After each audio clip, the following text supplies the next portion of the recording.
நீ நான் காதல் சீரியல்ல நாளைய எபிசோட்ல என்ன நடக்க போகுது அப்படிங்கிறத பார்க்கலாம். இப்ப நம்ம ராகவும், அபியும் ஒரு ஃபங்ஷனுக்கு போகுறாங்க இல்லையா? ஸோ அது என்ன ஃபங்ஷன் அப்படின்னு பார்த்தீங்கன்னா, நம்ம ராகவோட ஃப்ரெண்டோட ஃபங்ஷனுக்கு தான் போறாங்க. ராகவோட ஃப்ரெண்டோட ஃபங்ஷன் அப்படின்னாவே, ராகவோட கடந்த கால வாழ்க்கை எல்லாமே அவங்களுக்கும் தெரியும் இல்லையா?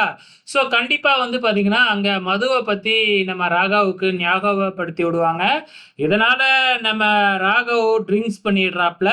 ட்ரிங்க்ஸ் பண்ணதுக்கு அப்புறம் தான் நம்ம ப்ரொமோவுல பார்த்த மாதிரி அன்கண்ட்ரோல்ல போயிட்டு, நம்ம அபி தான் கார்ல நம்ம ராகவ தூக்கி போட்டுக்கிட்டு வீட்டுக்கு கொண்டு வராங்க. வர்ற வழியில அபியோட மடியில படுத்துக்கிட்டு நம்ம ராகவ் மது, மது அப்படிங்கிற பேர மென்ஷன் பண்ணிக்கிட்டே, உளறிக்கிட்டே வராப்ல. நம்ம அபிக்கு என்ன மது மதுன்ட்டே வராரு. மதுங்கிறது யாரு? அப்படிங்கிறத வந்து பார்த்தீங்கன்னா, தெரிஞ்சுக்கணும் அப்படின்னு யோசிக்கிறாங்க நம்ம அபி.